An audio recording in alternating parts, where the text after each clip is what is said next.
이야기 하나 해드릴게요. 낙타 새끼가 있었는데 낙타 어린 새끼가 막 놀다가 울면서 엄마한테 찾아왔습니다. 엄마, 친구들이 놀려 이러면서 왔어요. 왜? 친구들이 놀려. 뭐라고 놀리는데 눈썹 이상하게 길다고 놀려요. 그래.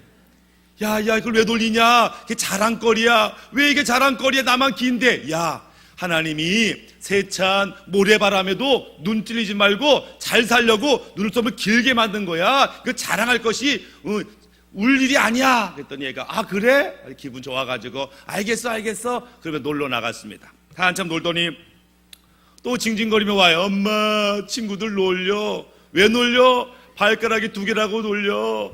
다른 애들은 5개인데 나는 2개야. 막 왜 나는 2개밖에 없어? 막 야, 너 몰라서 그랬구나. 하나님이 발가락 2개 만들어준 줄 아냐? 그 골짜기 가시밭길 사막길을 이 발가락 2개로 힘차게 헤쳐가라고. 다른 짐승들 5개 아니 10개가 있어도 사막을 못 걸어가. 아 그렇구나. 또 신나서 나가 돌아요. 한참 있으니까 또 엄마 하고 또 왜? 친구들이 등에 혹 달렸다고 놀려. 야, 이게 혹이 아니고 여기에는 뭐가 있냐면은 생명의 불이 있어가지고 우리는 한 달 동안 아무것도 안 먹고 살 수 있는 게 여기에 생명 저장 창고야. 이건 자랑거리지. 사자도야 사막에 가면 다 죽어, 호랑이 다 죽어, 우리는 살아. 그러니까 그래, 너무너무 신났어. 그렇구나. 근데 엄마 왜? 근데 왜 우리는 동물원에서 살아? 이렇게. 하나님이 우리에게 엄청난 은사와 능력과 재능과 은혜를 줬는데 때때로 우리가 그거 사용하지 아니하고 감격하지 아니하고 어떤 이들은 깨닫지 못해서 어떤 이들은 준비가 되지 않아서 사용하지 못하지만 바라기는 이 부흥회가 끝나고 하나님이 주신 것을 깨닫고 받은 것을 가지고 넉넉히 쓰임받는 우리 모두가 되기를 바라겠습니다. 여러분 이 본문의 말씀을 잘 기억할지 모르겠습니다. 제가 처음 이 본문을 그전에도 많이 읽었는데 어느 순간 이 본문에 마음이 와닿았어요. 와, 성경에 이런 얘기가 다 있네. 그러면서 이 성경을 이제 유심히 보게 됐습니다. 오늘 읽었던 말씀을 묵상하면서 한참 묵상하는데 첫 번째 깨달음이 왔어요. 첫 번째 깨달음은 동서고금을 막론하고 대머리는 인정받지 못했구나. 이제 아니 엘리사가 대머리라고 옛날부터 놀렸구나. 그래가지고 뭐 선천적 대머리는 어쩔 수 없어도 우리가 비피해야 되고 탈모 방지 샴푸 써야 되겠다 뭐 이런 생각을 했습니다. 가지고 또 깨달을 게 없나 또 한참 묵상해 보니까 두 번째 깨달음, 엘리사 성질 더럽다. 아니 대머리라고 놀릴 수 있지, 그렇다고 저주해가지고 42명을 죽여버려? 이거는 뭐 선지자 같지 않은데? 이런 생각이 이제 들었어요. 근데 한참 묵상하는데 하나님께서 단지 대머리가 이상하다거나 아니면 엘리사 성질이 괴팍하다 이거 알려주려고 성경은 기록하지 않은 것 같아요. 그럼 왜 이야기를 그리 기독교에 대해서 긍정적이지 않은 그런 사건들을 왜 기록했을까 봤더니 한 가지예요. 그것은 뭐냐면 엘리사가 마침내 변화됐다 이야기하고 싶은 거예요. 엘리사는 농부였었어요. 그것도 숨어서 농사짓는 사람이었는데 어느 날 엘리야가 찾아왔습니다. 하나님이 너를 쓰시고 한다, 날 따라와라 이런다고요. 그러니까는 엘리사가 엘리야는 이미 익히 알고 있잖아요. 우리나라에서 가장 능력이 많은 하나님의 선지자, 그 선지자가 자기를 부르는 거예요. 아멘 하고서 모든 농기구를 제쳐놓고 그 길로 일종의 신학생이 되는 거죠. 선지생도가 돼가지고 열심히 훈련받고 배우고 기도하고 그러는 과정 속에 있었어요. 그러던 차에 어느 날 엘리야가 오더니 하나님께서 나를 부르시네. 내가 이제 이 땅을 떠나야 할 것 같아. 이렇게 말하면서 작별 인사를 하는 거예요. 그랬더니 엘리사가 당황한 거예요. 아니 나도 당신처럼 능력받고 성령 충만하기 원하는데 나는 아무것도 이룬 것이 없습니다. 당신 떠나가면 나는 뭐가 됩니까? 아무것도 남지 않은데 안 됩니다. 나 능력 주세요. 야, 내가 줄 수 있는 게 아니야. 능력 주세요. 능력 주지 않고서는 못 떠납니다. 라면서 막 안 떨어지는 거죠. 그러다가 마침내 엘리야가 가졌던 능력이 엘리사에게 임하고 그리고 엘리사가 집으로 돌아가는 길에 이와 같은 사건이 일어났다. 그리고 엘리사의 변화는 한마디로 말하면 엘리사에게 성령이 임하심으로 말미암아 엘리사가 바뀌어졌다. 지금 이 얘기를 하고 있는 거죠. 여러분 안에 성령님이 계십니까? 아멘이죠. 네. 성령이 말하기를 성령이 아니고서는 누구든지 그리스도를 주라 할 수 없다. 즉 우리가 성령을 받았기 때문에, 우리 안에 성령님이 계시기 때문에 예수님을 구세주로 알아보고 예수님을 나의 왕으로 고백할 수 있게 되었다라고 하니까 진짜로 예수님 믿는 자는 그 안에 성령님이 계신 게 맞아요. 우린 이것을 성령님이 내 안에 내주하신다 이렇게 표현하죠. 그런데 성령님이 우리 안에 있으면 이게 시간이 지나면 저 사람 안에 성령님이 계시구나는 증거가 하나둘 나오게 되어 있다라고 하는 거예요. 저분은 성령이 있는 것 같아. 왜? 증거가 있잖아. 증거가. 어떤 증거? 첫 번째 증거는 내적인 증거예요. 인격적인 증거입니다. 갈라디아서 5장 22절에 어떤 말씀이 있냐면은 오직 성령의 열매는 사랑과 희락과 화평과 오래 참음과 자비와 양성과 충성과 온유와 절제니, 즉 성령을 모시고 살고 성령 안에 있는 자들은 시간이 지나면 열매를 맺게 되는데 9가지 열매, 한마디로 말하면 인격적인 열매, 내적인 열매를 맺게 되더라라고 하는 거죠. 저 아줌마 좀 교회 가더니 바뀌었어. 왜요? 성령님이 역사하시면 이것이 드러나게 되어 있다라고 하는 거죠. 성령님이 내 안에 계시면 이분이 내 안에서 창조의 역사를 행하시는 것들을 보게 됩니다. 창세기 1장 1절에 대초에 하나님이 천지를 창조하시니라. 이건 다 외우시죠? 2절 말씀 이런 게 있어요. 땅이 혼돈하고 공허하며 흑암이 깊음 위에 있고 하나님의 영은 수면 위에 운행하시니라. 성령님이 지금 왔다 갔다 물 위를 왔다 갔다 하고 계시다는 거예요. 지금 창세기 1장 1절 대초에 하나님이 천지를 창조하셨다 이러고서 2절에는 성령님이 물 위를 왔다 갔다 하고 계시더라. 문제는 왜? 성령님이 왜 물 위를 왔다 갔다 하고 계시냐면은 성령님이 지금 기다리고 있는 거예요. 뭘 기다리냐면은 하나님의 말씀이 선포되기를 기다리고 있는 겁니다. 그래서 하나님이 빛이 있으라 라고 선포하실 때에 성령 하나님이 그 말씀을 받아서 창조하시는 거예요.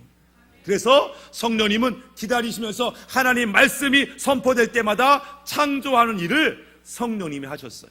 에덴 동산도 성령님께서 당연히 만드셨죠. 에덴 동산 너무나 아름답게 만들었던 그 하나님 성령님께서 지금 어디 계시냐면 예수님을 구원자로 믿고 왕으로 믿는 우리들 마음에 오셨어요. 그러면 성령님이 우리 안에 오셔서 뭐 하시냐라고 하면은 창조 일을 하시는 거예요. 대초에 땅이 혼돈하고 어둡고 캄캄하고 무질서한 것을 하나님이 아름답게 만드셨듯이, 꽃을 만들어도 한 종류 만든 게 아니에요. 장미꽃 하나면 충분하지. 아니요. 백합꽃, 도라지꽃, 호박꽃, 민들레꽃 종류별로 새를 만들어도 참새, 제비까지 두루미 골고루 만드시는 예술적인 하나님. 우리가 밤마다 해가 뉘엿뉘엿 지면 멋진 황혼을 보는데 어제 본 황혼과 오늘 본 황혼과 내일 본 황혼이 다 달라요. 1년 내내 달라요. 우리 하나님은 똑같이 만들지 않으시는 예술가이신 하나님인데, 그 하나님이 나에게 오셔서 보니까 내 안에 뭐가 있어요? 미움이 있어요. 원망이 있어요. 분노가 있어요. 저주가 있어요. 안 되겠다 얘. 내가 얘 좀 바꿔줘야 되겠다. 그래서 성령님이 일하시기 시작하는데 미움을 제거하고 어둠을 제거하고 부정적인 생각을 제거하고 열매를 맺는데 사랑, 희랑, 화평, 오래 참음, 자비, 양성, 충성, 온유, 절제라고 하는 아름다운 열매를 창조하시더라. 그래서 예수님 잘 믿으면 먼저는 인격적인 변화가 있어요. 그게 당연한 거죠. 근데 저 권사님이 예수 믿은 지 30년이래. 근데 왜 입이 저렇게 걸레야? 이러면 이제 문제가 되는 거죠. 당연히 성령님 모시고 사는 사람은 인격이 변하는 것이 마땅하다. 그것이 성령님이 기대하는 거다. 성령님의 계신 증거 두 번째가 있는데, 내적인 변화 말고 외적인 변화가 있는데 그것이 능력이고 은사다라고 하는 거죠. 그래서 세상이 감당할 수 없는 일을 행하게 하세요. 이전에 할 수 없는 것들을 행하게 하시는 그 능력과 은사가 밖으로 드러나게 되더라. 그래서 여러분이 진짜로 예수님 믿고 성령을 모신다고 한다면 시간이 지나면 지날수록 인격이 좋아지고 능력이 나타나야 된다라고 하는 거죠. 아유, 저 집사님은 참 사람은 좋은데 재주가 없고 능력이 없어. 이것도 문제죠. 우리는 사람만 좋은 게 아니고 세상에 감당할 수 없는 능력을 행하는 하나님의 사람이 되어야 된다. 근데 이 변화와 능력이 누구한테 나타났냐면은 어제까지만 해도 별 볼 일 없었던 신학생, 별 볼 일 없었던 선지생도 엘리사에게 나타나가지고 그가 변화된 것을 모든 사람들이 알아볼 만큼 됐다. 그래서 성령이 내게 임하시면 이전에 할 수 없는 것들을 하게 됩니다. 뭐요? 원수 같은 인간을 용서할 수 있어요. 용서가 안 돼요. 하나님이 용서하라는데 용서해야지.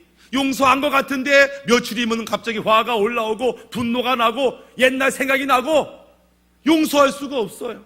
이런 마음들, 죄를 안 지으려고 해도 죄를 안 지을 수 없고, 사랑하려고 해도 온전히 사랑할 수 없고, 악한 영을 싸워 이기려고 해도 이길 수 없는 그 무력감이 있었는데 성령님이 오시고 충만하게 될 때에 이 모든 것을 감당하고 이기는 자들이 되더라.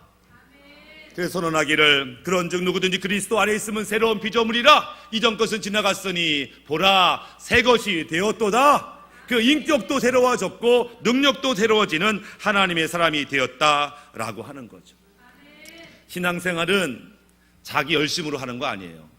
세상 일은 자기 열심으로 합니다. 마음 독하게 먹고 그냥 다른 데 신경 안 쓰고 공부하면 서울대 가고 판검사 돼요. 독한 밥 먹고 죽을 똥 살 똥 애쓰면 웬만한 거 이루지요. 신앙생활은 그렇게 하는 게 아니에요. 신앙생활은 하나님과 함께 하는 거예요. 그리고 하나님이 일하시는 것들을 보면서 감사하는 게 신앙생활이에요. 근데 가끔 보면은 성도들 중에 열심히 있는 성도들이 자기 힘으로 신앙생활 하시는 분들이 있어요. 자기 힘으로 신앙생활 하는 분들은 결과적으로 열매를 맺는데 어떤 열매를 맺느냐? 자기가 열심히 해가지고 새벽 기도도 하고 금요일라도 하고 애를 써요. 헌금도 많이 내고 봉사도 많이 해요. 그래가지고 이만하게 성과를 거두어요. 그런 다음에 뭐예요? 교만해요. 내가 있어. 니들은 새벽 기도도 안 하냐? 니들은 금요일라도 안 가냐? 야 11조도 안 하냐? 그래가지고 신앙생활 하겠냐? 이러면서 자기가 주님 앞에 한 모든 것이 교만과 자랑의 조건이 돼요. 그러면 판단하게 됩니다. 요즘 것들은 모두 안 해, 저것도 안 해, 저것도 안 해. 교만하게 되는 거죠. 왠지 아세요? 자기 힘으로 했기 때문에 그래요. 하나님의 은혜로 한 사람은요, 교만할 수가 없어요. 비난하고 정죄할 수가 없습니다. 나도 하나님 은혜로 하는 거지. 하나님이 은혜 주시지 않으면 나도 못했는데 그저 은혜 받고 하는 건데 저 사람이 힘이 지쳐서 그렇구나. 어려워서 그랬구나. 내가 도와줘야지, 기도해줘야지. 이런 마음이 생기는데 하나님 없이 자기 혼자 신앙생활한 사람은 반드시 교만해집니다. 내가 이 교회를 위해서 뭘 했는지 아십니까? 내가 이 교회를 위해서 어떤 일을 한 줄 아십니까? 라면서 대접받고 인정받으려고 하더라라고 하죠. 거꾸로도 있어요. 자기 힘으로 열심히 하는데 안 돼요.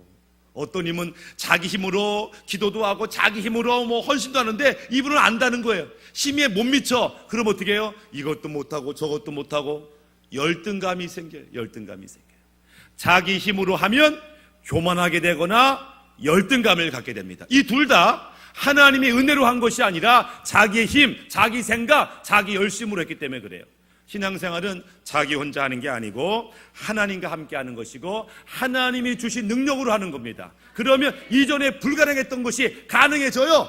사랑할 수 없는 인간들이 사랑스러워져요.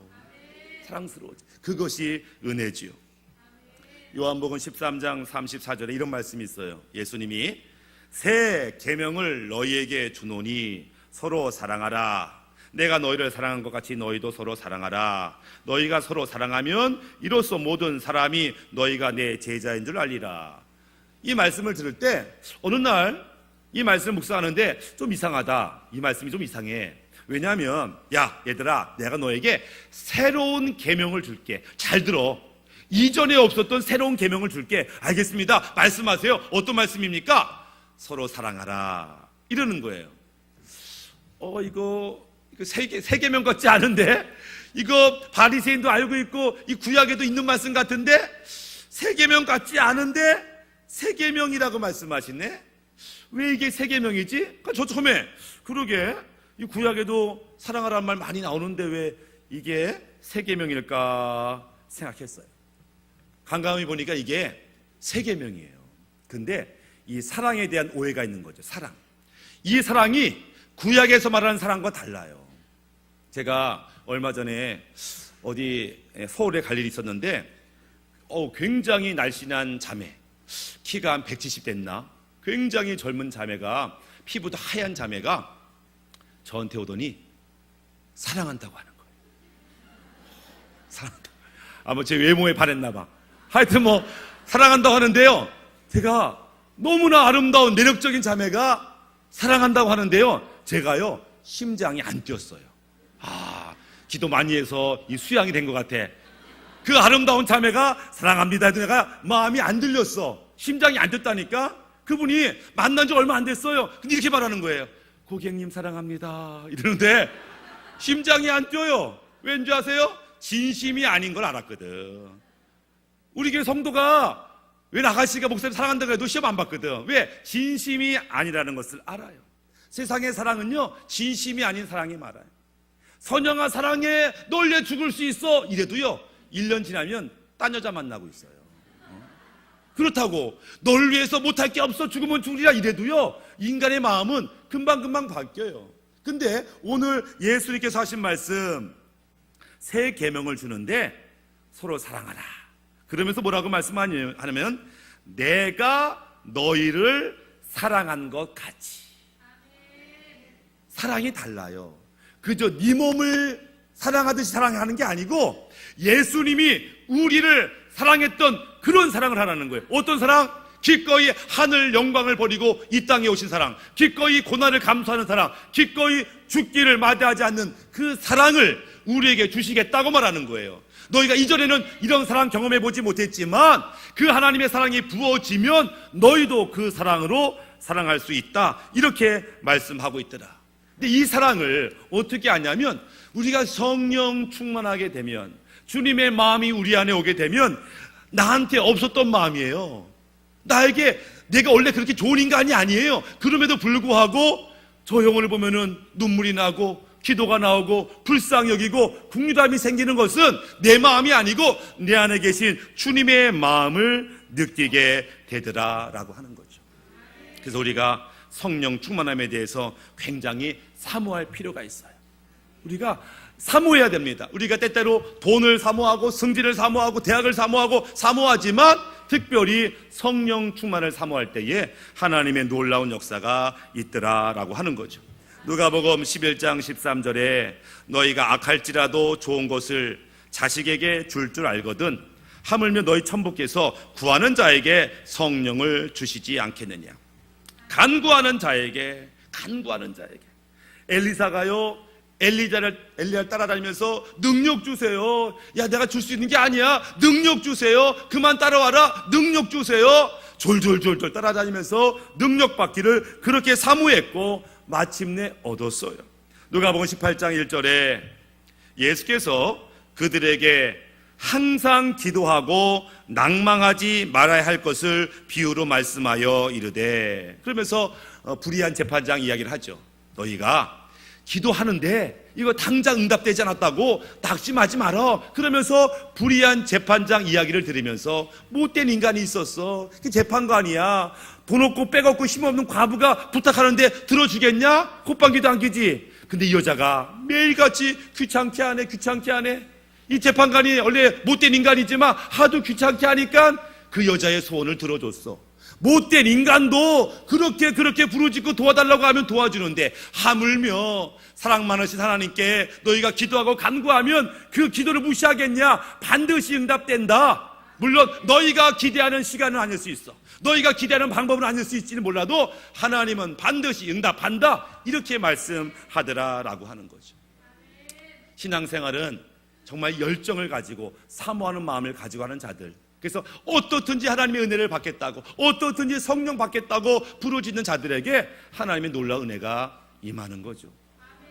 옛날 현대그룹의 정주영 회장님 일대기에 이런 게 있어요. 그가 해외 나가서 이 공사를 하는 거예요. 해외 건설 공사하는데 그 해외에 빈대가 빈대가 있는 거예요. 우리나라 빈대는 조그만데 거기는 뭐 거의 손바닥 반만한 빈대들이 있어가지고 막 깨물고 잠을 잘 수 없다는 거예요. 밤마다 잠을 잘 수 없어가지고 낮에는 햇볕에 뜨거워가지고 쓰러지기 직전인데 밤에도 잠 못 자니까 이러다 미치겠다. 그냥 고향에 갈까 설수할까 이런 마음이 있다는 거예요. 그러다가 머리를 썼대요. 그 철제 침대에 다리가 4개가 있잖아요. 그 다리에다가 세숫대야 4개를 받친 거예요. 4개를 받쳐놓고 물을 반쯤 담갔어요. 그리고 소독약을 잔뜩 푸는 거야. 잔뜩 푸는 거야. 그러니까는 이 빈대가 올라오려면 이 다리를 통해 올라오는데 이 소독약이 있으니까 못 올라오는 거죠. 그 잤더니 야 정말 신기하게 한 방도 안 물린 거예요. 빈대한테. 그럼 그렇지 내가 너보다 머리가 좋다. 그래가지고 이제 잘 자는데 3일쯤 지나니까 빈대가 또 문다는 거예요. 아니 어떻게 물어? 깜짝 깨가지고 아니 어떻게 무는 거야 지금 봤더니 여전히 그 소독약이 풀려 있는데 어떻게 물어가지고 신기해가지고 가만히 불 켜고 봤더니 빈대가요 걸어가더니 벽을 타고 가더니 이만큼 오더니 자구에서 똑 떨어지대. 피를 빨아먹대 똑. 이야 감탄했대요. 내 피 빨아먹겠다고 저렇게 열심히 내가 머리 쓰고 저놈도 대단하다 이러면서 네가 그렇게 대단하면 나도 여기 끝까지 버티겠다 이런 마음으로 이제 있다고 하는 이야기를 듣습니다. 우리가 어떤 일이든지 뜻을 정하고 사모하고 열심을 가지면 반드시 열매를 거두는데 우리 안에 이 성령에 대한 사모함이 필요하고 마침내 이 성령 받고 능력 받아야 하나님의 일을 할 수 있는 것들을 보게 되죠. 성령이 너에게 임하셔야 너희가 땅끝까지 이르러 증인이 되리라 이렇게 말해요. 그러니까 성령이 임하기 전까지는 증인이 안 돼요. 증인이 못 돼요. 그래서 너희들 어디 가지 마라. 내가 부활했다고 너무 좋아서 동네방네 떠들지 마라. 증인은 말이야 성령 받아야 돼. 능력 받아야 돼. 기다려라 40일을 기다렸어요. 성령이 임하니까 자기도 모르게 증인의 삶을 살지요. 제가 말씀드렸듯이 러시아에서 선교사로 있었는데 다양한 종류의 선교사님들이 있습니다. 교단 파송 선교사님, 선교단체 파송 선교사님, 스스로 파송원 선교사님, 뭐 다양한 사람들이 있어요. 그런데 어떤 선교사님은 능력 있게 사역을 막 펼쳐가는데 어떤 선교사는 자기 몸 하나 건사하기 어려워. 자기 가정 하나 건사하기 어려워. 왜 그럴까 보면은 한마디로 말하면 성령의 충만함이 없어요. 성령의 능력이 없어요. 성령의 충만함도 능력도 없는데 선교사가 됐어요. 아니 왜 성령 충만함도 능력도 없는데 왜 선교사가 됐을까 봤더니 그 교회는요 그분이 섬겼던 교회는 선교하는 교회야. 그래서 누가 젊은이가 나 선교하겠습니다 그러면요 다 좋아해. 아이고 큰일꾼 나타났네. 걱정하지 마라. 우리가 차 사주고 집 사주고 꼬박꼬박 한 달에 200만 원 보낼 테니까 걱정하지 마라. 이러니까 그럴까? 다른 거 할 것도 없는데 선교사나 할까? 이런 분들이 간혹 있어요. 그러니까 칭찬받고 대접받고 인정받고 왔는데 뭐가 없냐? 성령의 능력이 없는 거예요. 성령의 임재가 없는 거예요. 자기 머리로 하려니까 안 되는 거죠. 왜? 성령의 능력이 있어야만 우리가 변화된 삶을 살 수 있고 열매를 맺을 수 있는데 그렇지 못하더라. 만약 우리가 어떤 일을 하려고 애를 쓰는데 안 되더라. 그럼 점검해 봐야 되는 거예요. 내가 정말 성령 충만한가? 내 안에 주님의 능력이 나타나는가? 보시고 없다고 한다면 왜 나는 없을까? 어떻게 하면 성령 충만을 받을까를 우리가 고민해 봐야 되죠. 오늘 우리가 엘리사를 통해서 어떻게 하면 우리가 엘리사와 같은 성령 충만, 성령 능력을 받을 수 있을까를 좀 살펴보려고 합니다. 엘리사가 굉장히 사모하긴 했어요. 능력 안 주면 못 보냅니다. 능력 안 주면 못 보냅니다. 도시를 쫓아다니면서 했어요. 그래서 간절함이 있어요. 그러나 간절함이 있다고 다 엘리사처럼 되는 건 아니에요. 근데 보니까 엘리사가 될 수 있었던 일이 성경에 기록되어 있습니다. 엘리사가요 엘리야가 만났습니다. 엘리야가 야 우리 그만 헤어지자. 안 됩니다 라고 첫 번째 헤어진 장소가 어디냐? 거기가 길갈이에요. 쫓아갑니다. 두 번째 도시에 갔어요. 거기가 어디냐면은 베델이에요. 거기서 안 된다. 또 쫓아갑니다. 세 번째가 여리고예요. 네 번째 쫓아간 게 요단이에요. 그런데 성경에 이 네 군데를 써 있어요. 그래서 하나는 길갈에 갔다가 베델에 갔다가 그다음에 여리고에 갔다가 요단에 갔다가. 근데 가만히 보니까 이 네 지역이 영적인 의미를 갖고 있어요.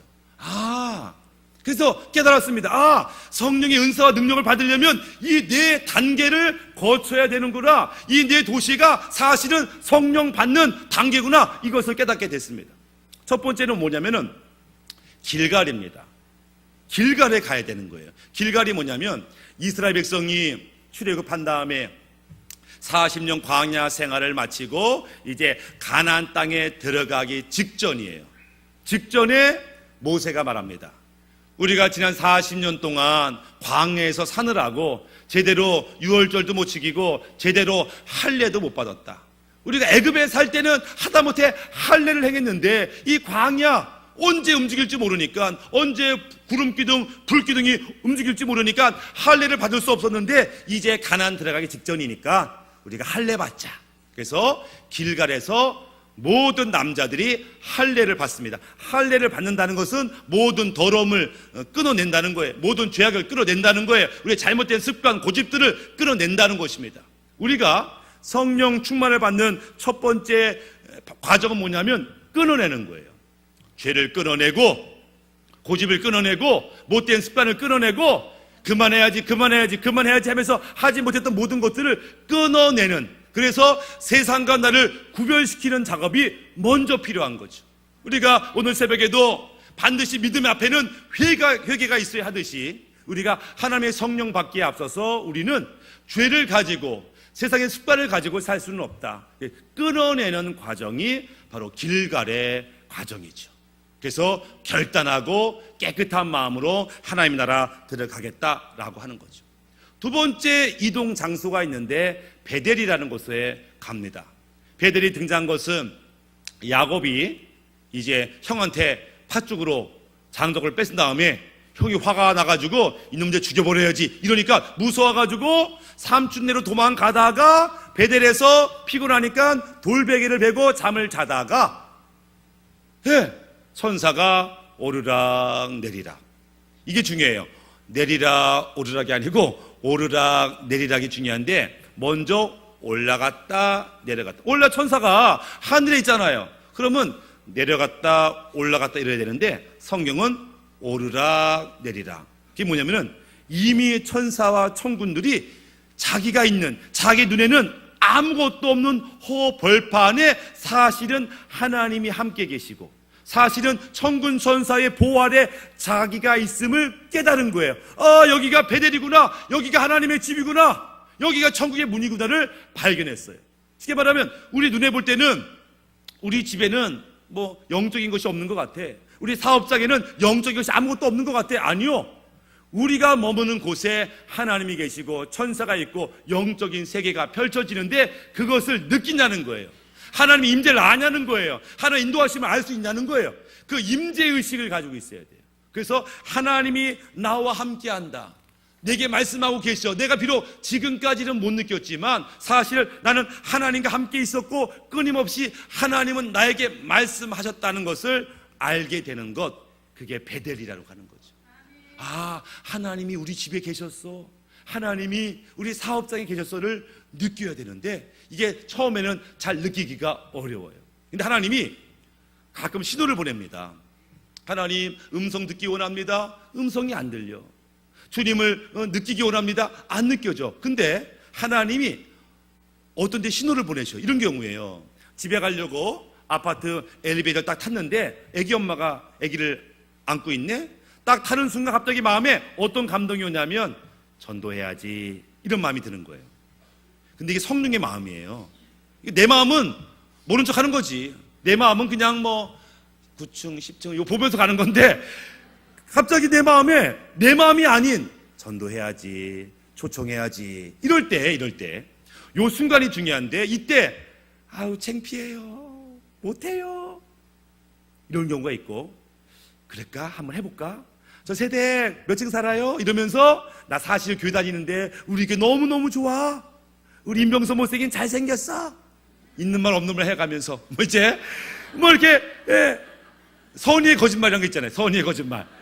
그러면서 너무 좋아, 너무 좋아, 이러면서 이제 얘기를 하면은 이게 성령님의 음성을 듣는 과정이에요. 처음부터 권사야 내 말 들어라 이렇게 말씀하신 게 아니거든. 감동을 주거든요. 근데 처음에 성령님이 한번 네가 초청해봐 라고 할 때 순종하면 그 다음번에는요 더 분명하게 들립니다. 이것도 한번 해볼래? 저것도 한번 할래? 처음에는 성령의 음성이 힘이에요. 그렇지만 그 음성을 하나님의 감동으로 알고 하나님의 음성을 알고 순종하면요 점점 명확해지고 커지는 주의 음성을 경험하게 됩니다. 그런데 그 감동을 창피해요, 못해요, 안 해요 이러면요 점점 귀가 막히고 감동이 사라지게 되더라. 그래서 이 하나님을 평상시에 느끼는 훈련이 되어져야 되는 거죠. 세 번째 도시는 여리고라고 하는 거예요. 여리고라고 하는 도시는 이스라엘 백성이 드디어 가나안 땅으로 들어갑니다. 들어갈 때에 첫 번째 전투가 있었던 장소가 여리고입니다. 그러니까 하나님 나라에 들어갔는데 만사형통이 아니고 영적인 전쟁이 벌어졌어요. 그런데 하나님이 이 전쟁에서 이기는 방법을 알려줘요. 어떻게 하면 이길 수 있습니까? 내가 비법을 알려주마. 뭔데요? 하루에 한 바퀴 아무 소리 하지 말고 돌아라. 그리고요 잠자. 둘째 날도 하루에 한 바퀴만 돌고 잠자. 너무 허무맹랑한 소리 같아요. 그런데 신기한 것은 이스라엘 백성이 하나님 말씀대로 그 수많은 사람들이 침묵하고 빙빙빙빙빙빙빙빙빙 돌아요. 여리고의 군사들이 긴장해가지고 야 쟤들이 하나님의 백성이래 어떻게 공격할까 막 긴장해가지고 막 보고 있는데 빙 돌더니 들어가는 거예요. 뭐 계책이 있겠지. 계책이 없어요. 이상하다. 뜬 눈으로 밤샜어요. 둘째 날에도 또 빙빙빙빙 또 경계했어요. 뭐 꿍꿍했겠지. 아니 아무것도 없어요. 또 자요. 신기한 건 어떻게 말도 안 되는 명령에 이스라엘 백성이 한마디도 안 하고 순종할까? 원인은 40년 광야 생활 동안에 훈련받았기 때문에 그래요. 물 없다고 원망하니까 재앙을 받았어. 원망 불평하다가 얼마나 많이 혼났는지. 광야에서 40년 동안 한 가지를 깨달았는데 무조건 하나님 말씀대로 하면 그게 최고야를 배운 거예요. 괜히 내 생각 냈고 내 감정 냈다가 재앙으로 죽은 사람이 얼마나 많은데, 고집 부렸다가 대들다가 맞은 사람이 얼마나 많은데, 아니구나, 무조건 하나님 말씀대로 바위에서 물 나온다면 바위에서 물이 나오는 거고, 만나가 떨어지면 만나가 떨어지는 거고, 하여튼 하나님 시키는 대로 하는 것을 배운 거예요. 40년 동안. 그러니까는 이번 전투의 방법은 성을 하루에 한 바퀴만 돌아. 알겠습니다. 군말하지 아니하고 순종하더라. 우리가 성령의 사람이 되는 세 번째 방법은 뭐냐면은 어떤 말씀을 하든지 순종하는 거예요.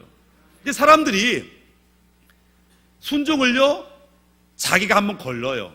요건 할만한데? 요건 설교는 뭐 지킬만한데? 이거는 나하고는 안 맞아. 나하고 생각이 달라. 이러면서 스스로 순종할 것을 정하는 사람은 순종의 사람이 아니에요.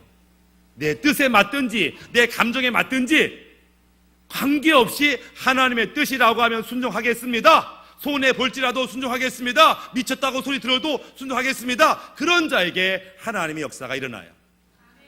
예수님이 가나 혼인잔치 때에 첫 번째 기적을 베푸시잖아요. 그때 기적을 베푸는 핵심 동역자가 누구냐면 하인이었어요. 하인에게 두 가지 명령을 합니다. 첫 번째 명령은 하인이 할 만한 순종의 명령이었어요. 그것은 뭐냐면, 야, 저 큰 항아리에 물 떠와. 지금 바쁘단 말이에요. 잔치예요. 저 냇가에서 물 떠오려면 몇 시간 걸리는데요. 귀찮고 힘들었지만 생각해보면 하인이 할 일이었어요. 피곤하고 덥고 귀찮지만 그래 뭐 하인이니까 해야지. 그 정도는 해야지 뭐. 알겠어요 하고 순종했어요. 할만했어요. 근데 두 번째 순종은 어려웠어요. 야, 술 달라고 하는 사람한테 이 물 갖다 줘. 이거는요 하기가 어려운 거예요. 내가 하인으로서 물 떠오는 거 좋다 이거야. 할만하다 이거야. 근데 술 달라는데 물 갖다 주면 뺨 맞기 딱 좋죠. 그런데도 이 하인이 자기가 떠온 물을 갖다 주는 거예요. 그랬더니 기적이 일어나요. 기적은요 내가 할 만한 것만 순종할 때가 아니라 말도 안 되는 것 같은데 하나님의 뜻이라고 하면 순종하는 거예요. 순종이 기적을 가져오는 거죠. 하나님의 성령의 사람이 되는 세 번째 방법은 바로 순종하는 사람. 순종할 때에 하나님의 기적이 일어나더라. 네 번째는 요단강에 도착합니다. 요단강, 성경에는 크게 두 가지의 물줄기가 있는데 하나는 홍해바다죠. 홍해바다. 흔히 우리가 신학적으로 애굽에서 탈출할 때 홍해바다를 건넌 사건을 구원사건으로 표현합니다. 그래서 홍해바다를 지나는 것을 세례받았다 이렇게 말해요. 근데 이 구원사건을 위해서 이스라엘 백성이 한 게 아무것도 없어요. 하나님이 그냥 바다를 쪼개셨고 걸어가라고 했으니 걸어갔을 뿐이에요. 인간이 한 게 아무것도 없어요. 우리가 구원받는 데에 우리가 한 게 아무것도 없습니다. 예수님이 죽으셨고 예수님이 이루셨어요. 그래서 믿기만 하면 되는 거예요. 구원사건은 그래요. 그러나 40년 연단과 훈련을 통해서 이제 축복의 땅에 들어가기 직전에는 요단강을 건너가야 되는데 하나님 말씀합니다. 요단강 건너가야지. 여호수아가 알겠습니다. 우리가 뭐 홍해바다도 건넜는데 아직 요단강쯤이야? 아무것도 아니죠. 그러면서 하나님 길을 내주세요 이러는 거예요. 근데 하나님이 아니 이번에는 달라. 네가 콸콸 흘러 넘치는 요단강에 발을 디밀어. 어떻게 해요? 네가 발을 디밀면 내가 그 다음에 길을 낼게. 당황하잖아요. 아니 그러지 마시고요. 옛날처럼 길을 쫙 내심으로 걸어갈게요. 아니 네 믿음을 보여. 지금까지 말씀 받고 훈련 받고 연단 받았으니까 네 믿음을 보여. 네 발로 걸어가. 그런 다음에 길을 내주겠다. 우리가 어린 신앙일 때는요 하나님이 해주는 게 많아요. 눈만 감고 기도만 하면 응답되고요, 조금만 해도 은혜가 임하고요, 해주는 게 많아. 다 해주는 거야. 근데 우리가 잘하면요 오히려 우리가 하나님께 뭔가 해드려야 돼. 우리 어린아이들은 부모를 위해서 하는 게 없어요. 다 부모가 해줘요. 근데 자녀가 장성하면 아유 우리 부모님을 위해서 보일러를 놔드려야 되나? 뭔가 고민하잖아요. 이 장성한 자에게 하나님이 믿음을 요구하는 거예요. 네 믿음을 보여봐. 그 다음에 내가 능력을 나타낼게. 이렇게 말씀하시더라. 그래서 요단강은 우리가 하나님께 은혜 받았고 말씀 받았고 그렇게 준거된 것을 믿음으로 보이라고 하는 단계입니다. 믿음을 보이면 하나님이 역사하겠다라고 하는 거죠. 이런 네 단계를 걸어야 되는 거예요. 먼저 결단하고 끊을 것은 끊어야 되는 단계. 늘 성령의 임재 가운데 성령의 음성 듣고 따라가는 단계가 있어야 되고, 그런 다음에 영적 전쟁 가운데 무슨 말씀하든지 그대로 하겠습니다라고 하는 온전한 마음, 그 마음이 있어야 되고, 네 번째는 믿음을 보이는 거죠. 먼저 믿음을 보이는 거예요. 그럴 때 하나님이 역사하고 그때 하나님의 성령이 우리에게 임하는 것들을 보게 됩니다. 그렇게 엘리사가 능력을 받았어요. 능력을 받고 이제 오늘 본문의 말씀 능력 받고 요단강에서 능력 받고 능력이 임했네. 그래가지고 이제 능력 받고 집으로 가는 그 길에 본 사건이 이제 일어나게 된 겁니다. 봤더니 42명의 아이들, 여기서 말하는 아이들은요 13살에서 18살에 해당되는 아이들, 오늘날 말하면 중고등학교 아이들이에요. 여러분들 밤 으슥한 곳에 고등학생 아이들이 3명이 모여 담배 피고 있어요. 그러면은 여러분들 담대히 걸어가겠어요? 돌아가야 되겠다 그러면서 이제 삥 돌아가지 않겠어요? 고등학생이 저기 껌 씻고 한 4명만 서 있으면요 어른들이 돌아갑니다. 그래서 갑자기 슈퍼갈일이 생각나네 그러면서 이제 막 돌아가요. 근데 그런 아이들이 몇 명이냐? 42명이 떼거지로 모여 있어요. 분위기가 안 좋아요. 지금 분위기가 안 좋아요. 우리 동네가 아니에요. 지금 대한민국이 치안 상태가 좋은데 이 당시는 치안 상태가 안 좋아요. 죽이면 죽어요. 누가 잡아주겠어요? 경찰도 없어요. 그런데 42명의 젊은이들이 떼거리로 모여 있는데 그 사이를 엘리사가 지나가고 있는 거예요. 그때 이 분위기 안 좋은 이 아이들이 막 흉을 보고 놀리고 저주합니다. 뭐라고 저주해요? 대머리라고 저주하잖아요. 근데 대머리여 올라가라 이렇게 말해요. 보통은 대머리다 재수없어 썩 꺼져라 이렇게 말하는 게 맞죠. 근데 대머리 엘리사 보고 올라가라 이렇게 말해요. 이게 무슨 뜻이냐면은 얘들이 들은 거예요. 야 니네 스승 엘리야가 뭐 하늘로 올라갔다며? 말이 되냐? 어떻게 인간이 하늘로 올라가냐? 어떻게 하나님이 인간을 데려가냐? 거짓말하지 마라. 사기치지 마라. 너 한번 올라가 봐. 네가 하늘로 올라가면 나 믿을게. 즉 그 얘기하고 있는 거예요. 이들은 하나님을 믿지 아니하는 이방 족속이에요. 하나님의 선지자가 능력을 행하니까 믿을 수 없다는 거예요. 다 거짓이라는 거예요. 가짜라고 하는 거죠. 그러면서 위협을 하고 있더라라고 하는 거죠. 요즘 다음이라고 하는 카페에 보시면 아고라라고 하는 그런 항목이 있어요. 거기에 수많은 토론이 막 이루어지는데 주 토론의 대상은요, 교회 나쁘다, 목사 나쁘다, 뭐 그런 얘기만 가득합니다. 거기서 우연히 어떤 글을 봤는데 대학생 이런 글을 썼어요. 우리 공과대학교 학생인데, 야, 우리 교수가 무슨 창조과학회 뭐 회원이래. 웃기지 않냐? 무슨 과학자가 뭐 창조를 믿어, 하나님을 믿어, 이런 과학자를 우리가 쫓아내야 돼. 뭐 그런 글을 막 올리는 거예요. 예수님이 뭐 동정녀 말이야? 거짓말하지 마라. 로마 병사의 사생아야? 뭐 그런 글들이 올라와요. 자기의 소원은 이 땅의 교회를 불사르고 기독교인을 죽이는 게 자기 소원이라고 하는 글들이요, 가득 찹니다. 다음에 아고라에는. 마치 이 42명의 아이들이 그런 아이들이에요. 네가 하나님의 선지자야? 올라가 봐. 하늘 올라가고 능력 보이면 내가 믿을게. 이런 상황이 있더라라고 하는 거죠. 이때 엘리사가 의분을 가지고 저주합니다. 저주했더니 갑자기 곰 2마리가 나오더니 42명의 아이들을 죽였어요.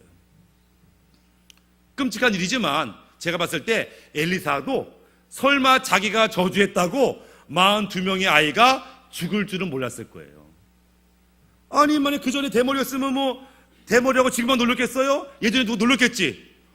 예전에도 엘리사가 열받아가지고 저주했지만 예전에는 아무런 일도 일어나지 않았어요. 왜? 성령의 능력이 없었으니까. 근데 갑자기 성령님이 계시고 능력이 임하니까 비록 그것이 저주일지라도 말한 대로 되어지는 역사가 엘리사에게 일어나더라. 엘리사가 변했다, 이 얘기를 하고 있는 거죠. 하나님의 능력이 그 가운데 있는 것들을 보게 됩니다. 우리가요, 성령을 모시고 있는데 때때로 그걸 못 느낄 수가 있어요. 그리고 함부로 말해요. 함부로 말하니까 우리의 성도가 내 한마디에 상처 입고 절망하고 교회를 떠날 수가 있어요. 우리 아이들이 무심코 뱉은 한마디에 충격받고 집을 나갈 수도 있어요. 왜요? 내 안에 능력이 있거든요. 언어의 권세가 있는데 그것이 있는지 모르고 함부로 사용하는 거예요. 부정적인 말을 쓰는 거예요. 근데 그것이 이루어지는 거예요. 너 같은 남 나가 뒤져야 돼. 나가 뒤지는 거예요. 이러면 안 되잖아요. 우리 안에 엘리사가 정말 저주가 이루어질 줄은 몰랐는데 정말 그 저주가 이루어져요. 거꾸로 말하면 우리가 믿음으로 고백하고 믿음으로 선언하고 믿음으로 기도하면 응답이 돼요. 우리 안에 그 능력이 있더라. 그렇다고 한다면 우리가 입술을 좀 바꿔야 되겠죠? 지금까지 원망하고 불평하고 왜 안 됐냐고 짜증내는 그런 고백이 아니라 믿음의 고백, 살리는 고백, 세워주는 말, 섬기는 말, 높이는 말, 사랑하는 말, 그런 말들로 우리가 채워야겠다라고 하는 거죠. 그래서 비록 우리가 사는 모습이 행색이 초라해도 우리 안에 있는 능력이 있어서, 야, 내가 기도하면 다 해결돼, 내가 예수 이름 부르지 이거 아무것도 아니야 라고 하는 담대함이 있어야 돼요. 기도 끝나고도 변치 아니하고 믿음으로 고백하기만 하면 반드시 이루어지죠. 어릴 때 읽었던 암행어사 박문수라는 게 있었어요. 박문수라는 암행어사가 있는데 왕의 명령을 받고요, 동네를 시찰합니다. 근데 허름한 옷을 입고 주막집에서 국밥이나 말아먹고 있는 그런 사람들, 지나간 사람들이 별 시덥지 않은 인간으로 봤어요. 근데 그 사람이 갑자기 주머니에서 주섬 하더니 마패를 꺼내요. 암행어사 줄도요. 이 한마디 하면 모두 다 꼼짝 엎드리잖아요. 우리가 행색이 초라하고 직업이 변변치 않고 병들어도 주섬 예수의 이름이요 이러면은 마귀가 꼼짝 못하고 환경과 문제가 소멸되는 거죠. 우리 안에 담대함이 있어야 돼요. 암행어사 박문수가 행색이 초라하다고 자기 신세를 한탄한 게 아니에요. 내가 이러려고 과거 봤나, 이러려고 내가 신사가 됐나, 이러지 않았다고. 아무도 몰라도 내가 누군지 아냐? 내가 꺼내기만 하면 다 죽어, 이런 마음이 있는 거예요. 내가 누군지 아냐? 하나님의 아들과 딸이야. 내가 엎드려 기도하기만 하면 네가 아무것도 아니야. 이런 담대함이 우리 안에 있어야 되겠다라고 하는 거죠. 그런데 주님으로 인해서 내가 변화되고 내가 형통한 존재가 되고 사명 감당하게 되는데 사실은 사람만 그런 게 아니에요. 땅도 그러고요. 우리의 가정도 그러고요. 우리의 사업장도 그래요. 참 신기한 게 있는데 변화되잖아요. 우리 변화라는 게 있어요. 이 변화는 두 가지 변화가 있는데 물리적인 변화가 있고 화학적인 변화가 있어요. 제가 산에 가서 나무를 해옵니다. 나무 좋은데 나무를 잘라다가 나무로 의자를 만들 수 있겠죠.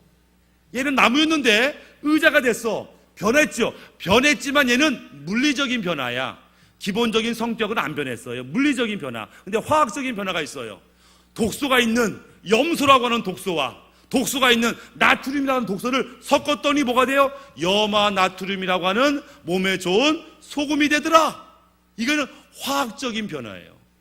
사람도 그런데 물리적인 변화가 있어요. 야, 교회 갔더니 술, 담배 하지 말래. 그렇구나. 야, 교회 갔더니 야, 욕하지 말래. 아, 그렇구나. 아, 교회 갔더니 싸우지 말래. 그렇구나. 그래가지고 우리 행동이 조심하고 착한 사람처럼 보일 수가 있어요. 서점에서 운명을 바꾸는 6가지 습관 이런 책을 사가지고 막 읽어가지고 아하, 이렇게 말하면 사람이 좋아하고 이렇게 말하면 사람이 싫어하는구나. 이 처세술에 능해가지고요 거반 사람이 변한 것처럼 보일 수가 있어요. 그러나 이것은 물리적인 변화예요. 좀 변한 것 같은데 그 속마음이 변하지 않아. 속마음이 변하지 않으면 언젠가는 속마음이 밖으로 드러나게 되고 안에 있는 저주가 밖으로 드러나게 되어 있더라. 그러면 속마음은 어떻게 변하냐? 예수 십자가의 보혈이 임할 때, 성령의 불이 임할 때에 우리 안에 화학적인 변화가 있어요. 그래서 내가 변화가 일어나고 형통한 자가 되고 하나의 쓰임받는 존재, 내가 그럴 수 있는데 나만 그럴 수 있는 게 아니라 우리의 가정, 우리의 사업장, 대한민국 이 땅도 그럴 수 있다라고 하는 거예요.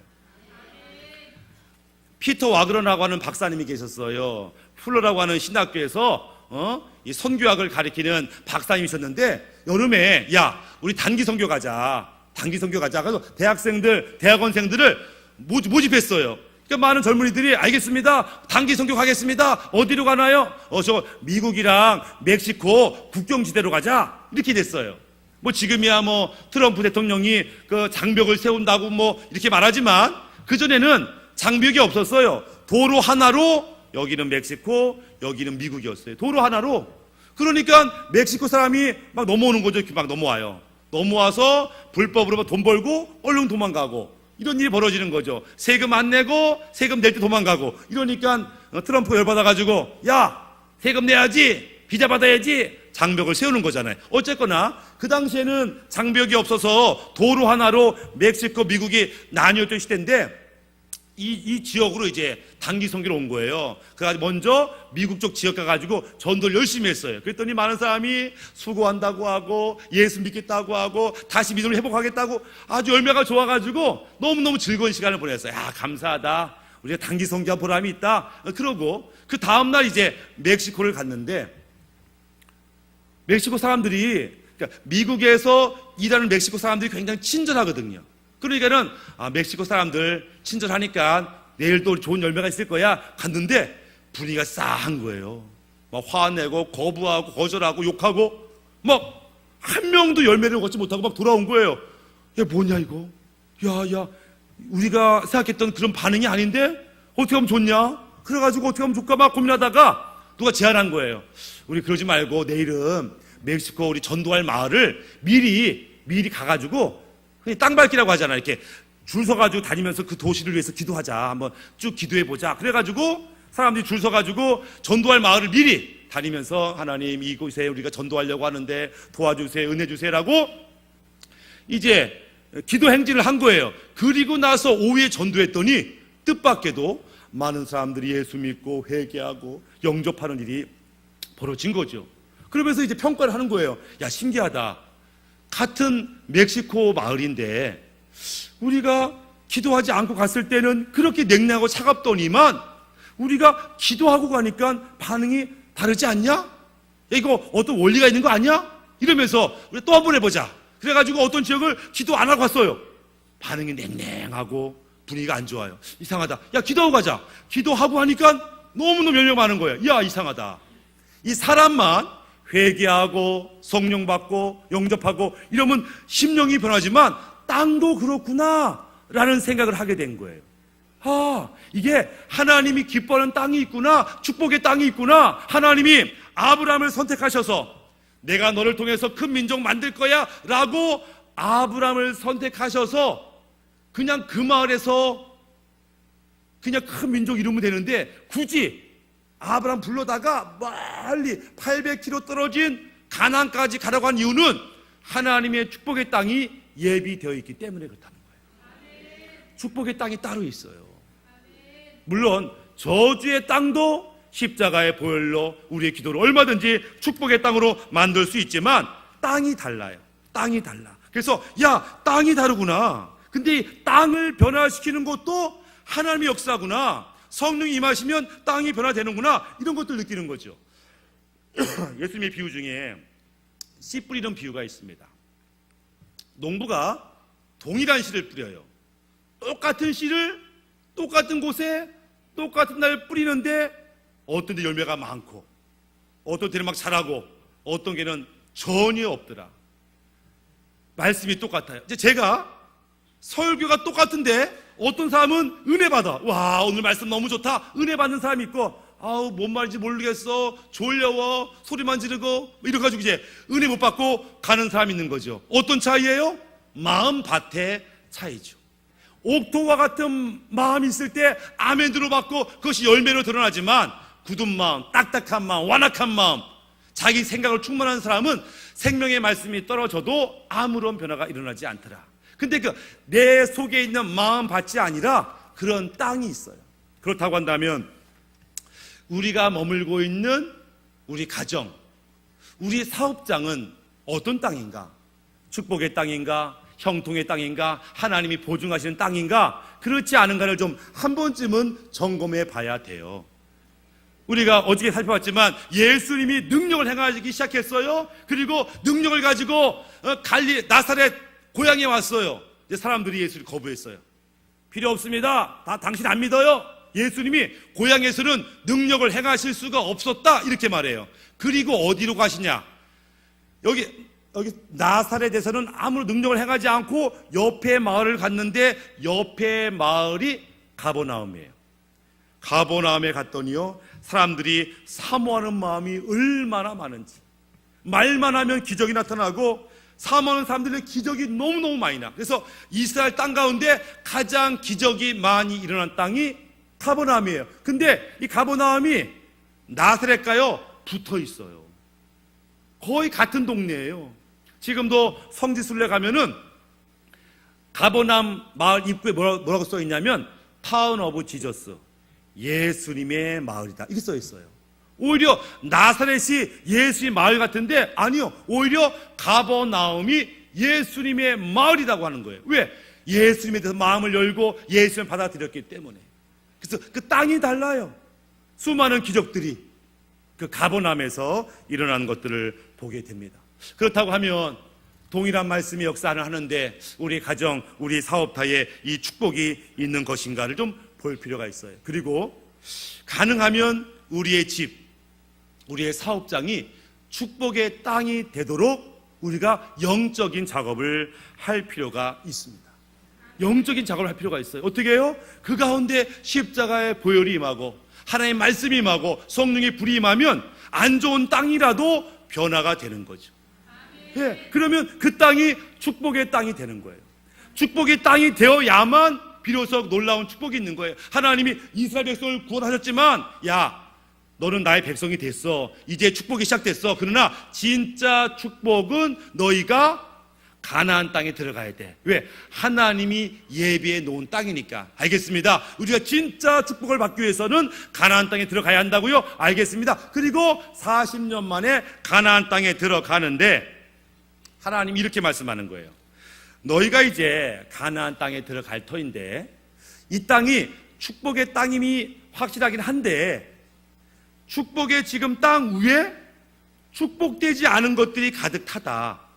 땅 자체는 축복의 땅인데 지금 뭐가 있냐면 그 위에 우상 숭배자들, 음란한 자들, 악한 영들이 지금 그 땅을 지배하고 있다. 그러니까 너희가 그 땅에 들어가면 먼저 그 공간을 차지하고 있는 모든 더러운 우상들, 음란한 것들, 악한 것들을 쫓아내어야 된다. 그렇게 정결하게 그 땅을 차지해야만 너희가 그 땅에서 형통의 복을 누릴 것이다. 만약에 너희가 그 공간을 차지하고 있는 그 악한 것을 쫓아내지 아니하면 온전한 축복이 너에게 임하지 못할 것이다. 이렇게 말하는 것을 보게 됩니다. 그래서 여호수아 24장 20절에 만일 너희가 오히려 여호와를 버리고 이방 신들을 섬기며 너희에게 복을 내리신 후에라도 돌이켜서 너희에게 재앙을 내리시고 너희를 멸하시리라. 뭐냐면 너희가 축복의 땅이 왔을지라도 이 땅은 축복의 땅인데 이 공간 자체가 우상 숭배로 음란함으로 죄악으로 가득하면 너희가 오히려 그 땅에서 저주를 받을 것이다. 이렇게 말하는 것을 보게 됩니다.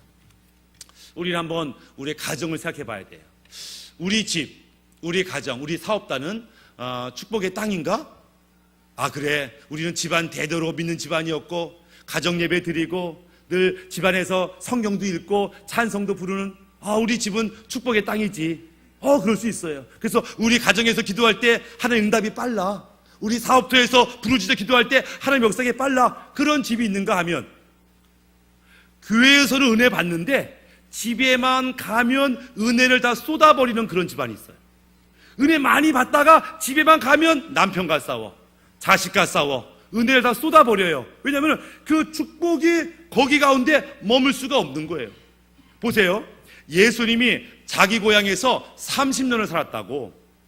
그러니까 친한 사람이 많을 거 아니에요. 30년 살았으니까 우리는 가족이야, 우리는 동네 사람이야 이랬다고. 그런데 어떤 일이 벌어졌냐면 예수님이 요단가에서 성령 받고 능력 받고 하나님의 사역을 시작하니까 어떠냐면은 달라졌어. 예수님이 예전에 알던 예수님이 아니에요. 예수를 보니까 이질감을 느끼는 거예요. 이질감. 내가 알던 예수가 아닌데 갑자기 튕겨나가는 거예요. 빛과 어둠이 함께 있을 수 없듯이 갑자기 달라지니까 만약에 예수님 믿지 않는 가족이 있어요. 그 중에 하나가 예수를 믿어요. 그러면 그리고 은혜 받고 집에 돌아가면요, 이게 가족과 예수 믿은 이 사람이 사이가 안 좋아져요. 안 좋아져요. 왠 줄 아세요? 소속이 다르고 존재가 바뀌었기 때문에. 전에는 우리끼리 술 먹고 모두 하고 어울렸다고. 근데 갑자기 나는 하나님의 사람이야, 말씀대로 살 거야, 예배 드려야 돼. 그러니까는 갈등이 생기고 충돌이 생겨요. 그래서 너희 집 사람이 오히려 원수라고 하는 말씀을 하시는 거예요. 왜? 나는 변화됐는데 나의 가족은, 나의 집안의 분위기는 바뀌지 않았으니까. 그러니까 우리가 진짜 형통한 사람이 되려고 하면 내 내면만 바뀔 것이 아니라 내가 머무는 가정, 내가 머무는 사업장도 축복의 땅이 바뀌도록 애쓸 필요가 있어요. 제가 아는 의사 선생님이 있는데 거기는 주일날도 병원 문을 열어요. 개인 병원인데 아주 너무 피곤해 보이는 거예요. 아니 돈도 많을 텐데 의사 선생님이 교회 안 다녀도 일요일날 쉬지 뭐하러 일요일날 와서 일하시나. 물론 아플 때는 거기밖에 문 안 열었으니까 도움을 받지만 저 양반은 돈도 많을 텐데 왜 맨날 일요일도 일하냐, 이런 마음이 있었어요. 근데 알고 봤더니 예전 섬기던 저희 교회 장로님하고 친구야, 친구. 그래요? 장로님하고 장로님, 근데요 그 친구분은 꼭 일요일날도 일하시던데요, 왜 그러는 거예요? 돈 욕심이 많아요? 했더니 그게 아니에요 목사님. 왜 그래요? 와이프 때문에 그래요. 와이프 때문에. 왜요? 집에만 가면 그렇게 바가지 긁는데, 집에만 가면 맨날 싸운대. 그러니까 집에 있느니 그냥 출근한다, 이렇게 들었다는 거예요. 그러니까 이 남자한테는, 남편한테는 집이 지옥이야. 집에 있느니 그냥 출근하는 게 속 편하다, 손님 있든 없든 내 편하게 차 마시고 쉬고 누워있고, 이러는 거죠. 적어도 그분에게는 그 집이 축복의 땅이 아닐 수 있어요. 우리 가정에게 있어서, 나에게 있어서 우리 집은, 우리 사업터는 축복의 땅인가를 좀 볼 필요가 있습니다. 우리 동네에 홍어 삼합인가 이런 게 생겼어요. 그래가지고 뭐 이런 거 있죠. 홍어도 있고 삼겹살도 있고 이런 게 생긴 거예요. 그때 사람들이, 이 전라도 사람들이 많이 가는 거예요. 우리 성도도 거기 가가지고 삼합을 먹었대는데 맛있대. 엄청 맛있대. 근데 다시는 안 가겠대. 가지고 맛있는데 왜 안 가요? 맛있긴 맛있는데요. 그 아줌마가 얼마나 서로 욕을 하고 싸우는지 짜증나가지고 밥을 먹다가 체하겠어요. 이러는 거죠. 거기가요, 위치가 좋아요. 역 바로 앞에 있고, 새로 인테리어 딱 했고, 음식 맛도 좋고, 잘 될 것 같은데, 문제는 땅은 좋은데, 땅의 공간에 안 좋은 소리들, 안 좋은 일이 있는 거죠. 부정적이고, 짜증 섞이고, 원망하고, 욕하는 말들, 잘 될 수가 없는 거예요. 축복의 땅이 되는 것도 중요하지만 그 땅 위에 무엇이 채워져 있는가가 중요합니다. 우리 집에 들어가면 이미지가 어때요? 우리 집에 문을 딱 열면 은은한 향기, 찬양 소리, 아들 웃는 소리가 들리는지, 문을 딱 열리면은 냄새, 싸우는 소리, 짜증나는 소리가 가득한지, 그것이 그 집안의 공기죠, 분위기죠. 바라기는 우리가 진짜 축복의 사람이 되려고 하면 우리의 가정의 영적인 분위기를 바꿔줘야 돼요. 근데 이거 저절로 되지 않아. 죄를 짓는 건요, 저절로 돼. 그렇죠? 죄를 짓는 거는 금방 져. 근데요, 거룩하게 하고 아름답게 하는 애를 써야 돼. 수고해야 돼. 집안 어지럽히는 건요, 1시간이면 어지럽힐 수 있어. 치우는 거는 하루 종일 걸려요. 그게 힘들어. 영적인 작업을 그렇게 해야 돼요. 특별히 성령님이 내 안에 오셨듯이 우리 가정에 오고 우리 직장에 오고 사업장에 임하도록 우리가 성령님을 간절히 구해야 돼요. 그러면 역사가 일어납니다. 우리나라에 정글의 법칙이라는 게 있잖아요. 그러면 저기 오지 정글에 가서 체험을 하는 거예요. 고기도 잡아먹고 막 야생의 삶을 사는 거잖아요. 전에 봤더니 외국에도 그런 프로그램이 있더라고요. 거기는 정글의 법칙이 아니고 알래스카에서 살아남기, 이런 프로가 있는 거예요. 봤더니 규칙은 간단해. 지원하는 거예요. 알래스카에서 가장 오래 살아남는 사람에게 한 5억인가를 주는 거예요. 5억인가를. 그러니까 사람들이 자원해. 제가 하겠습니다. 그럼 많은 사람이 엄청 많이 지원을 해. 그러면은 큰 비행기를 타고 사람들을 알래스카 북쪽으로 데려갑니다. 그리고 풀어놔요. 네 맘대로 사세요. 그리고 가장 오래 살아남는 사람이 1등 하는 거고, 그러면 상을 받는 거죠. 대부분은 첫째 날 포기합니다. 너무 추워. 아무리 좋은 옷을 입고 와도요, 너무 추워가지고 먹을 게 없네. 어떻게 얼음 빙판에서, 그러니까 추워서도 못 견디고 먹을 거 없어도 못 견디고 막 그런 거예요. 막 며칠을 금식하고 막 버티다가 포기하고. 근데 마지막 한 명이 이제 1등을 했잖아요. 그 사람이 1등한 비결이 한 가지가 있더라고. 가장 중요한 비결이 뭐냐면 그 사람한테는 불이 있어요. 불. 라이터 이런 거 안 주거든요. 그러니까 막 비벼가지고 불을 내든지 알아서 하는 건데, 이 사람한테는 불이 있어. 아니 어떻게 불을 만들었지? 다들 절반 이상이 추워가지고 포기하는데 어떻게 불이 있냐 봤더니 불을 만드는 거예요. 어떻게 만들었더니 얼음을 깨요. 얼음을 깨가지고 뭘 만들냐면 돋보기를 만들어요. 얼음 돋보기를 가지고 풀을 모아가지고 이러고 있어요. 얼음 돋보기인데 불이 붙어. 꼭 유리로 만든 돋보기 아니라도 얼음이라도 불이 붙는 거예요. 그래가지고 불을 갖고 있는 거예요. 불을 잘 관리하니까 이게 오래 버틸 수 있는 그런 조건이 되는 거죠. 하다못해 얼음 돋보기도 불이 붙어요. 우리가 아무리 냉랭하고 냉철한 사람일지라도 우리가 집중하고 사모하고 기도하고 은혜를 구하면 성령의 역사가 있죠. 하나님 은혜가, 능력이 우리 안에 나타나는 것들을 보게 됩니다.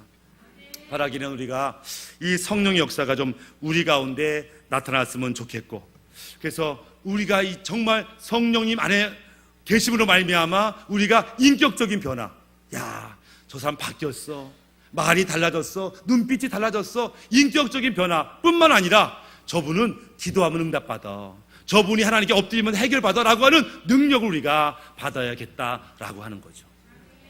이 시간 우리가 좀 기도하려고 하는데요, 이 시간 먼저는 다 같이 우리 주여 한번 부르신 다음에 성령의 능력이, 성령의 불이 우리에게 임하도록 내 심령 가운데, 성령 충만함이라는 것은 내 안에 계신 성령님이 나를 온전히 다스리라는 거죠. 내 생각, 내 고집, 내 감정, 내 욕망을 다 내려놓고 하나님 뜻대로 살겠다고 하는 결단과 함께 성령님 나를 주장해달라고 성령의 불이 내게 임해달라고 이 시간 우리 한번 주여 한번 부르시네 하나님께 기도하겠습니다. 주여